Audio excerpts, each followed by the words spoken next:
इस डेट को अपना जो चा यूनवू है मिलिट्री कैंप में बैठ करके अपने दोस्तों के साथ हंसी मजाक कर रहा था। वहां पर उसने पूरा माहौल बना के रखा था क्योंकि अभी जस्ट उसने कुछ देर पहले ही अपनी जो ट्रेनिंग थी मिलिट्री की वो खत्म करके, यानी कि जो उसका शिफ्ट था उसको खत्म करके वो अपने दोस्तों के साथ आकर के बैठा ही था। तभी पीछे से उसका एक दौड़ता हुआ दोस्त आकर के उससे बोलता है कि भाई तूने ये न्यूज देखी। एंड उस टाइम अपने चा को बिल्कुल भी आइडिया नहीं था कि एक्चुअली में इंटरनेट पे क्या फट गया है। सारे दोस्त अपना मोबाइल निकालते हैं एंड इंटरनेट पे जाकर के चेक करते हैं एंड जब इंटरनेट को खोलते हैं तो भाई उनकी जो आंखें हैं खुली की खुली रह जाती हैं, क्योंकि उस टाइम तक चा यूनवू को लेकर के जो आग थी इंटरनेट पे वो लग गई थी, जो उन पर दाग लगने थे वो लग गए थे। खबर ये आती है इंटरनेट पर कि अपने चा पर टैक्स चोरी करने का एक खतरनाक अपराध लगाया गया है। एंड जैसे ही ये न्यूज मिलिट्री कैंप वालों तक पहुंचती है वो जो चा के प्रमोशनल वीडियोस थे उसको टेक डाउन कर देते हैं जहां जहां पर उन लोगों ने डाल के रखे थे। इवन ये भी न्यूज आ जाती है कि जिन ब्रांड्स के साथ चा ने टाई अप करके रखा था उन लोगों ने भी उसके प्रमोशनल वीडियोस को हटा दिया है।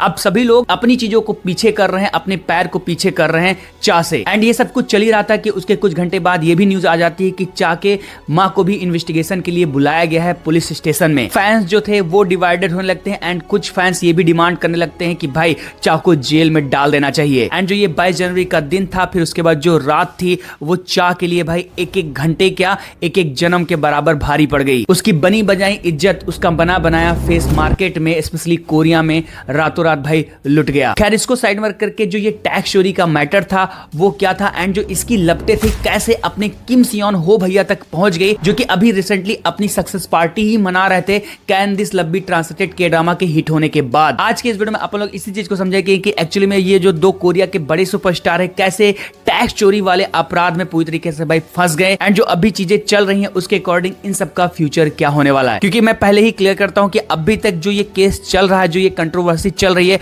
उसका कुछ भी वर्डिक्ट नहीं आया है। तो मैटर कहां तक पहुंच गया है एंड क्या सच में अपने किम सियोन हो भैया एंड स्पेशली चा को जेल जाना पड़ेगा। इस कंट्रोवर्सी से रिलेटेड मैं अब आपको जो चीजें बताने जा रहा हूं उस पर थोड़ा ध्यान देना। यूनवू के ऊपर जो आरोप लगा है उस केस को समझने से पहले यहां पर मैं आपको सबसे पहले यह बताता हूं कि एक्चुअली में अगर तुमने कोरिया में टैक्स चोरी की है तो कितने बिलियन वॉन पर आपको अप्रोक्सीमेटली कितने साल की सजा हो सकती है। और हाँ, सबसे इंपॉर्टेंट चीज की जो ये केस चल रहा है ये सीरियस लेना चाहिए आपको या फिर नहीं। मींस जो ये चीजें चल रही हैं क्या अपने हीरो को जेल तक पहुंचा सकती हैं, कितना उसको डैमेज कर सकती है। तो मैं आपको बता देता हूं कि यस, इस केस को तुमको सीरियस लेना चाहिए क्योंकि टू बी ऑनेस्ट मैटर छोटा मोटा नहीं है। अगर इस मैटर में वो अपने आप को निर्दोष साबित नहीं कर पाए तो हो सकता है शायद उनको आने वाले टाइम में जेल भी जाना पड़े। खैर खैर खैर डोंट वरी, मैं आपको बस बता रहा हूं, अभी ये चीज कंफर्म नहीं हुई या फिर केस का वर्डिक्ट नहीं आया। चीजें आज भी ऑन गोइंग है एंड हर दिन कुछ ना कुछ इसमें इनपुट आ रही है। एंड इसीलिए मैंने इस वीडियो को हड़बड़ में नहीं बनाता, टाइम लेकर के आराम से रिसर्च करके बनाया है कि मतलब क्या चीजें हो सकती हैं अगर अगर चीजें हाथ से गई। तो सबसे पहले आप स्क्रीन पर इस ग्राफ को देखो, यहाँ पर तुमको एक्स एक्सिस पर टैक्स इवेजन मतलब जो टैक्स चोरी है ना उसका अमाउंट दिख जाएगा एंड फिर वाई एक्सिस पर पॉसिबल जेल टाइम मतलब कितने साल की सजा हो सकती है ईयर्स में वो तुमको दिख जाएगा। अब मान लो कि एक पर्सन ने 0 से 20 करोड़ रुपए के बीच में टैक्स चोरी की तो उसको कितने साल की सजा हो सकती है। तो इस ग्राफ के अकॉर्डिंग अगर वो बंदा फ्रॉड किया है सच में एंड वो अपने आप को साबित नहीं कर पाया तो मिनिमम 2 से 3 साल की उसको सजा हो सकती है, डिपेंड्स ऑन अमाउंट। एंड मान लो उसका 20 से 40 के बीच में अमाउंट रहा करोड़ में तो समझ लो कि 3 से 3.5 साल की उसकी सजा या फिर 4 साल की जो सजा है वो कंफर्म्ड है। एंड इसी तरीके से आप आगे बढ़ते जाओगे इस ग्राफ में तो आपको आइडिया लग जाएगा कि हाँ जो यहाँ पर केस है वो डिपेंड कर रहा है कि आपने कितने अमाउंट की चोरी की है एंड उसी अकॉर्डिंग शायद आपको जेल हो सकती है। तो ये एक जर्नल ग्राफ था जहां से तुमको एक आइडिया लगा कि चोरी का जो मैटर है वो डिपेंड करता है पैसे पर। अभी स्क्रीन पर सेकंड ग्राफ देखो जहां पर मैंने चा यूनवू एंड किम सियोन हो के केस को इसमें मेंशन किया है। इसमें भी तुमको एक्स एक्सिस पर अमाउंट मिल जाएगा लेकिन इस बार वो करोड़ में नहीं है, यहाँ पर आपको क्लियरली बिलियन वॉन में देखने को मिलेगा मतलब जो कोरिया की करेंसी उसके अकॉर्डिंग। एंड वाई एक्सिस पर वही तुमको जेल टाइम देखने को मिल जाएगा ईयर्स में। जहां पर जब मैं इस वीडियो को बना रहा हूं तो उसके अकॉर्डिंग जब मैंने किम सियोन हो भैया के केस का अमाउंट चेक किया तो थोड़ा सा वो मीडिया वगैरह के आर्टिकल जो थे या फिर जो न्यूज पोर्टल थे रिपोर्ट कर रहे थे, कोट कर रहे थे, वो मुझे उस टाइम पर फ्लेक्सिबल, कोई 10 से 15 बिलियन बोल रहा है तो कोई कुछ भी बोल रहा है। तो मान के चल रहा हूं कि उनका जो अमाउंट था वो 11 से 13 बिलियन कोरियन वॉन के बीच में था। एंड देन इस ग्राफ के अकॉर्डिंग अगर किम सियोन हो भैया अपने आप को साबित नहीं कर पाते हैं तो उनको मिनिमम 2 साल की सजा हो सकती है। दूसरी चीज, अगर मैं चा के केस को पकड़ूं तो उन पर जो चार्ज लगा है वो 20 बिलियन कोरियन वॉन का लगा है। मींस इस ग्राफ के अकॉर्डिंग जो उनकी मिनिमम सजा होगी अगर वो आरोपी पाए गए तो मिनिमम 3 साल की होगी। एंड यहाँ पर मैंने इसी ग्राफ में कुछ छोटे केसेस के बारे में भी स्मॉल मिडिल एक्टर्स के बारे में मेंशन किया है। अब मैंने ऐसा क्यों मेंशन किया, मैं आगे आ रहा हूं उस पर। लेकिन इसी ग्राफ में अगर तुम और ऊपर जाओगे तो 100 बिलियन वॉन के अगर कोई चोरी करता है तो वो किस क्लास में आता है उसका केस, वो भी आप देख सकते हो। खैर अभी वहां तक कोरिया में इतना बड़ा केस नहीं हुआ है, बट चीज को अगर तुम और डिटेल में समझना चाहते हो तो मैं एक नीचे लिंक डाल दूंगा जहां पर जो कोरिया का लॉ सिस्टम है ना, इस टैक्स चोरी को लेकर के कैसे वर्क करता है उसका पूरा तुमको डिटेल मिल जाएगा कि कौन से सेक्शन में अगर तुम आते हो तो तुमको कितनी सजा होगी। एंड ये भी मेंशन है उसमें कि अगर तुमको कुछ डैमेज होता है तो तुम उसकी कैसे रिकवरी कर सकते हो। तो उससे रिलेटेड मैं आपको नीचे आर्टिकल दे दूंगा, अगर आप चाहते होगे कमेंट बॉक्स करके बताना। लेकिन आप यहाँ पर साइड में देख सकते हो कि कैसे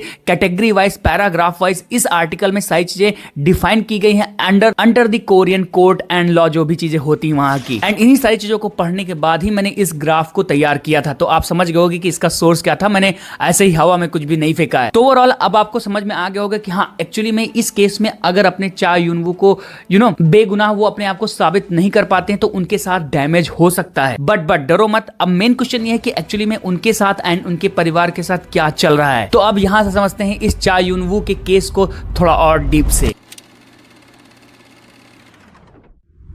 22 जनवरी 2026 को मीडिया में न्यूज निकल के आती है कि कोरियन टैक्स ब्यूरो की तरफ से आरोप लगाए गए हैं कोरियन एक्टर चा यूनवू के ऊपर 20 बिलियन कोरियन वॉन चोरी करने के। तो क्वेश्चन नंबर 1 ये है कि जब ये आरोप लगाए गए तो चा यूनवू कहां थे। तो मैं आपको बता देता हूं कि अपने जो एक्टर है करंटली कोरियन मिलिट्री सर्विस में है। अब इसके बाद तो आप जानते ही होंगे कि हर आदमी को कोरिया की मिलिट्री सर्विस में सर्व करना पड़ता है। रिपोर्ट्स के अकॉर्डिंग जो उनकी इन्वेस्टमेंट है वो खत्म हो रही है भाई इसी मंथ में लास्ट तक। दूसरी इंपॉर्टेंट चीज की उन पर आरोप क्या लगा है, तो आरोप यह है टैक्स ब्यूरो के अकॉर्डिंग कि पिछले साल से ही चा को नोटिस भेजी जा रही थी कि भैया तू आकर के अपना टैक्स जमा कर दे। लेकिन चा एंड उनकी एजेंसी ने इस चीज को इग्नोर किया एंड जो उनका टैक्स का अमाउंट था वो एक्सीड हो गया 20 मिलियन के आसपास। एंड इसी चीज की वजह से जो ब्यूरो वाले हैं इस चीज को भी मेंशन कर रहे हैं कि चा को इसकी जानकारी थी एंड इसी के लिए उन्होंने जुलाई में ही अपनी इन्वेस्टमेंट करा ली मिलिट्री सर्विस में, जिससे कि उनको इन्वेस्टिगेशन के प्रोसेस में ना आना पड़े एंड जो उनकी चीजें चल रही वो स्मूथली चलती रहे। एंड जब ये चीज होती है तो उसके बाद जो ब्यूरो के ऑफिसर्स थे इस केस को इन्वेस्टिगेट करना स्टार्ट करते हैं। एंड जब वो इन्वेस्टिगेट करना इस केस को स्टार्ट करते हैं तो उनकी आंखें खुली की खुली रह जाती हैं। मींस ऑफिसर लोगों को पता चलता है कि चा अपने खुद के लिए तो काम कर रहा है, उसकी एजेंसी तो ऑलरेडी है ही है,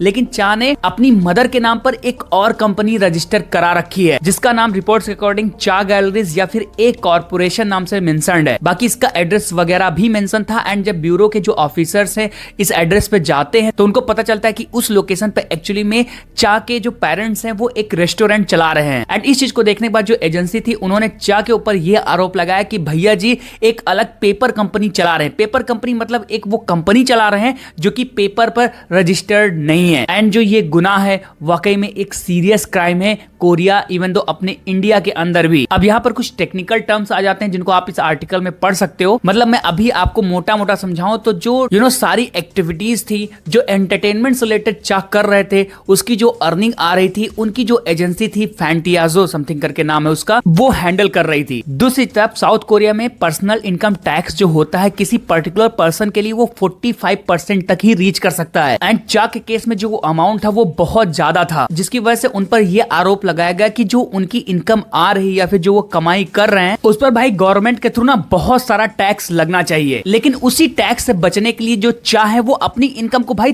3 जगह डिवाइड कर दे रहे हैं। मतलब रिपोर्ट्स के अकॉर्डिंग पेपर पर वो दिखा रहे हैं कि उनका जो कुछ अमाउंट है वो खुद हैंडल कर रहे हैं एंड उसकी जो टैक्स इन्फो वो गवर्नमेंट को दे रहे हैं। दूसरी चीज उसी अमाउंट में से जो सेक्शन बी है मतलब जो उनकी फैंटियाजो जो भी कंपनी है ना, जो एजेंसी है जो उनकी चीजों को संभाल रही है वो भी टैक्स को रिपोर्ट कर रही है। लेकिन जो रेस्ट 50% अमाउंट है ना, मतलब समझ लो 25% अगर उन्होंने एडजस्ट किया और 25% उनकी कंपनी ने एडजस्ट किया तो उनकी कमाई का जो 50% अमाउंट है वो उनकी माँ के अकाउंट में जा रहा है। लेकिन उसी अमाउंट पर जो टैक्स लगना चाहिए उसको वो पे नहीं कर रहे हैं। एंड बस यही मेन मुद्दा है एंड ओवरऑल यही कंट्रोवर्सी है जिसकी वजह से भाई चा को घेरे में ले लिया गया है। एंड इसकी वजह से जो इनके ब्रांड्स थे, जो इनके प्रमोशनल वीडियोस थे, फिर चाहे वो मिलिट्री सर्विस के लिए उन्होंने रिकॉर्ड किए थे, इवन जो अदर ब्रांड्स थे उनके लिए रिकॉर्ड किए थे, जब ये कंट्रोवर्सी बाहर आई आई, ये न्यूज बाहर आई, तो सारे के सारे भाई अपनी इज्जत बचाने के लिए पीछे भाग गए। मतलब जो ब्रांड्स के वीडियोस वगैरह थे उसको सबने प्राइवेट कर दिया, टेक डाउन कर दिया, क्योंकि आपको पता है कि कोरिया में एक्टर एक्ट्रेसेस की जो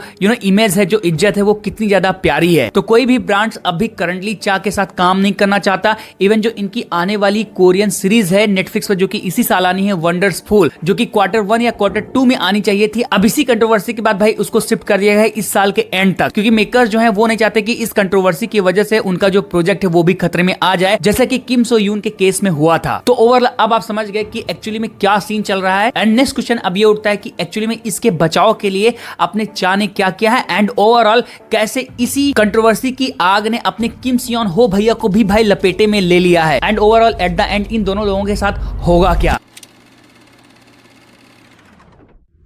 अब देखो, अगर थोड़ा सा प्रैक्टिकल होकर के मैं बात करूं तो इस कंट्रोवर्सी ने भाई इन दोनों एक्टर को अच्छा खासा डैमेज किया है। किम सियोन, जिनको अभी इतनी बड़ी सक्सेस मिली थी, एंड उनके पास्ट के जो कंट्रोवर्सीज थे उसको मैंने पिछली वीडियो में आपको एक्सप्लेन किया था, तो उनको भी इस कंट्रोवर्सी ने डैमेज किया। दूसरी तरफ अपने चा को तो इसने भाई भयंकर लेवल पर डैमेज किया है। तो अब क्वेश्चन ये उठता है कि एक्चुअली में क्या होगा, एंड क्या ये दोनों बच पाएंगे या फिर नहीं। सी, मैं ये नहीं बोलूंगा कि जो ये इश्यू है नॉर्मल है, नहीं, बहुत बहुत सीरियस है। जो टैक्स का इशू होता है वो बहुत ज्यादा सीरियस होता है। आप गवर्नमेंट के पैसे मार रहे हो तो गवर्नमेंट कुछ भी कर सकती है भाई, वो किसी को नहीं बख्शती, फिर चाहे तुम कोरिया में रह रहे हो या फिर अमेरिका या फिर अपने इंडिया में। सो ओवरऑल जो मैटर है, अब चा की जो एजेंसी है वो संभालेगी, एंड जो लॉयर्स वगैरह होंगे वो संभालेंगे। जहां पर पहला स्टेप इनका यही है कि भाई ये सामने से आकर के सॉरी बोले, एंड जो कि ऑलरेडी उन्होंने कर दिया है। ये इंस्टाग्राम पे आकर के चा ने ऑलरेडी अपॉलॉजी स्टेटमेंट दिया है, जहां पर उन्होंने इस चीज को एक्सप्लेन किया है कि जो चीजें हुई वो इंटेंशनली नहीं थी, बाय मिस्टेक हो गई हैं, एंड जो भी सारी चीजें हैं वो लॉ के अकॉर्डिंग एंड जो रूल्स हैं उसके अकॉर्डिंग हैंडल करने के लिए रेडी हैं। दूसरी तरफ इनकी एजेंसी ने भी इस चीज को एक्सेप्ट किया है कि जो मिस्टेक हुए बाय एरर हुई है, या फिर कुछ इतनी बड़ी कंपनी कुछ चीजें होती हैं जो मिस आउट हो जाती हैं, अंडरस्टैंडिंग में नहीं आती, तो इस चीज को इनकी एजेंसी ने भी एक्सेप्ट किया है। दैट मींस अब जो गेम है वो पूरी तरीके से ब्यूरो वालों के हाथ में है, जहां पर करंटली जो इनकी सिचुएशन है वो अंडर द प्रोसेस है, अंडर द इन्वेस्टिगेशन है। मींस जब तक चा अब वापस नहीं आ जाएंगे मिलिट्री से, तब तक इस पर वर्डिक्ट आना तो भाई मुश्किल है, क्योंकि जैसे ही वो मिलिट्री से वापस आएंगे उसके बाद उनको इन्वेस्टिगेशन के लिए बुलाया जाएगा पुलिस हेडक्वार्टर, फिर उसके बाद जाकर के सारी चीजें वहां से क्लियर होंगी। दैट मींस आने वाले जो 10 से 15-20 दिन होंगे वो काफी ज्यादा इंटरेस्टिंग होने वाले हैं, क्योंकि इसमें बहुत सारी डिटेल्स अभी भी आनी बाकी हैं। दूसरी तरफ जो किम सियोन की तरफ से चीजें हैं वो शॉर्ट आउट हो गई हैं ऑलमोस्ट, क्योंकि उन्होंने ऑलरेडी आकर के अपॉलॉजी जो है वो अपने फैंस के साथ साथ जो ब्यूरो वाले हैं उनको भी, मतलब जो लेटर लिखते हैं, मैसेज लिखते हैं, माफीनामा लिखते हैं, वो सब उनके जो लीगल एडवाइजर उसको हैंडल कर रहे हैं, एंड गवर्नमेंट को दे दिया गया है। इवन जो उनके टैक्स का अमाउंट था उसको भी पे कर दिया है। दैट मीन जो अब उनका साइड है वो पूरी तरीके से क्लियर है, एंड ये तभी पॉसिबल हो पाया क्योंकि किम सियोन हो ने जाकर के खुद चीज को इन्वेस्टिगेट कराया हेडक्वार्टर में बैठ के। एंड सेम चीज मोस्टली चा के साथ होगी, मतलब जब वो बाहर आएंगे तो सारी चीजें इन्वेस्टिगेट हो जाएंगी, एंड जब वो जाएंगे हेडक्वार्टर पुलिस के तो वहां से सब कुछ क्लियर रफा दफा हो जाएगा। होप सो यही मैं मान के चल रहा हूँ कि भाई चा के साथ भी जो सारी चीजें वो सॉर्ट आउट हो जाएंगी, एंड जो उनको अमाउंट पे करना होगा वो गवर्नमेंट को दे देंगे, एंड केस खत्म हो जाएगा। लेकिन लेकिन लेकिन इन केस अगर किम सियोन हो के जैसे, मतलब वो तो उनका जो केस था वो बाय मिस्टेक हुआ था, एंड वो चीज अगर चा के केस में नहीं होती, मतलब अगर आफ्टर द इन्वेस्टिगेशन ये पता चलता है कि जो चीजें हुई हैं उसको चा एंड उनकी एजेंसी ने इंटेंशनली कराया है, जानबूझ के कराया है, तो यस प्रॉब्लम हो सकती है, एंड फिर शायद इनको आगे की चीजें भी देखनी पड़ेंगी। आने वाले टाइम में पता चलेगा कि एक्चुअली में इस केस का एंड रिजल्ट क्या होगा। तो अभी के लिए मैं इसको यहीं पर छोड़ देता हूँ, क्योंकि जैसे जैसे इन्वेस्टिगेशन आती रहेंगी तो रूमर्स भी फैलती रहेंगी, फैंस भी डिवाइडेड होते रहेंगे, एंड एलिगेशंस भी लगते रहेंगे। तो इट्स अप टू यू कि तुम किस पे बिलीव कर रहे हो, किस पे बिलीव नहीं कर रहे हो। बाकी जैसे ही कुछ ऑफिशियल अगर आएगा इस केस का वर्डिक्ट, तो अगर आप चाहते होगे तो मैं इसका एक सेकंड वीडियो बना करके आपको डिटेल्स दे दूंगा, लेकिन अभी के लिए बस जो भी है यही है। आई होप जो इस केस से रिलेटेड सारी चीजें होंगी वो अब आप पूरी तरीके से समझ गए होंगे, एंड क्या चल रहा है, कैसे चल रहा है, ये भी आपको पूरी तरीके से समझ में आ गया होगा। मेरी वीडियो डालने के बाद अगर कुछ और न्यूज आ गई तो आप कमेंट बॉक्स में लिख करके बता सकते हो। बाकी अगर आपको मेरी मेहनत पसंद आई होगी, ये वीडियो काम के लिए, उसको लाइक जरूर करना, शेयर भी कर सकते हो। बाकी चैनल पर नए होगे तो ऐसी वीडियोस के लिए चैनल को सब्सक्राइब जरूर कर लेना, चैनल को सब्सक्राइब जरूर करके रखो, क्योंकि I have more stories to tell you.